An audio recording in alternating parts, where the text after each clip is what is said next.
Merci d'avoir regardé la première partie de cette vidéo, où nous avons vu comment le Japon a réussi à se libérer de l'impérialisme occidental et à se développer économiquement, technologiquement et politiquement. Dans cette deuxième partie, nous allons nous demander si l'Afrique peut s'inspirer du Japon pour sortir de sa situation actuelle et réaliser son potentiel.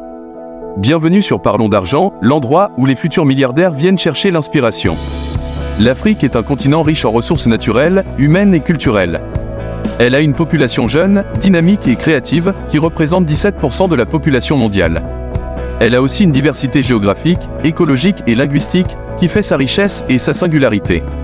L'Afrique a une histoire millénaire, qui témoigne de sa capacité à innover, à résister et à se réinventer. Mais l'Afrique est aussi un continent confronté à de nombreux défis. Elle souffre des séquelles de la colonisation, qui a détruit ses structures politiques, sociales et économiques, et de la néocolonisation, qui continue de l'exploiter et de la marginaliser. Elle subit les effets du changement climatique, qui menace sa sécurité alimentaire, sa biodiversité et sa santé. Elle fait face à des conflits armés, à la pauvreté, à la corruption, aux inégalités, au chômage, à l'analphabétisme et aux maladies. Elle est dépendante des aides extérieures, des dettes publiques et des matières premières.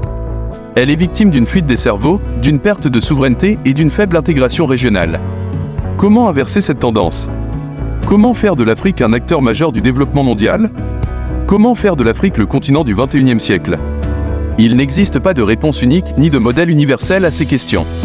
Mais il existe des pistes de réflexion et d'action qui peuvent s'inspirer de l'expérience du Japon, tout en tenant compte des spécificités africaines. Voici quelques-unes de ces pistes. L'Afrique doit se libérer du joug de l'impérialisme occidental, qui continue de la dominer politiquement, économiquement et culturellement. Elle doit renégocier les accords commerciaux inéquitables qui la lient à ses anciens colonisateurs et à leurs alliés.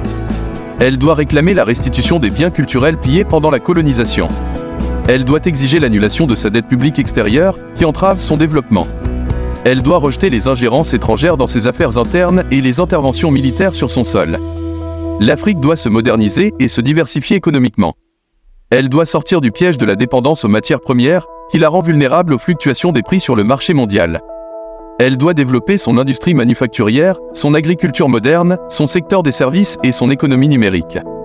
Elle doit investir dans les infrastructures de transport, d'énergie, de communication et d'eau. Elle doit promouvoir le commerce intra-africain et profiter des opportunités offertes par la zone de libre-échange continentale africaine, ZLECAF. L'Afrique doit renforcer son capital humain et social. Elle doit mettre l'accent sur l'éducation, la santé, la protection sociale et la recherche scientifique comme base pour créer une nouvelle Afrique. Elle doit former ses jeunes aux compétences du XXIe siècle, en particulier dans les domaines du numérique, de l'innovation et de l'entrepreneuriat. Elle doit valoriser ses femmes, qui sont les piliers de son développement. Elle doit lutter contre les discriminations basées sur le genre, l'ethnie ou la religion. L'Afrique doit affirmer son identité culturelle et sa diversité. Elle doit préserver ses langues, ses traditions, ses religions et son art. Elle doit aussi s'ouvrir aux influences extérieures qui lui semblent utiles ou intéressantes.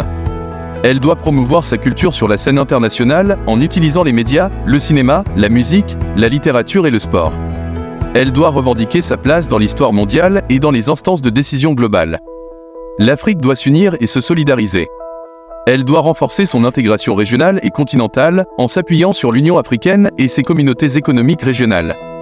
Elle doit résoudre pacifiquement ses conflits internes et externes en privilégiant le dialogue, la médiation et la justice. Elle doit coopérer avec les autres pays du Sud, en particulier avec les pays émergents comme la Chine, l'Inde ou le Brésil. Elle doit aussi nouer des partenariats équilibrés et respectueux avec les pays du Nord, en particulier avec l'Union européenne. Ces pistes ne sont pas exhaustives ni exclusives. Elles sont complémentaires et interdépendantes. Elles nécessitent la volonté politique, la participation citoyenne et la mobilisation des ressources des acteurs africains, à tous les niveaux, local, national, régional et continental. Elles impliquent aussi le soutien et l'accompagnement de la communauté internationale, dans un esprit de solidarité et de responsabilité partagée. L'Afrique a le potentiel pour se transformer et se développer. Elle a aussi les défis à relever et les opportunités à saisir. Elle a surtout les aspirations à réaliser et les rêves à concrétiser. L'Afrique est le berceau de l'humanité.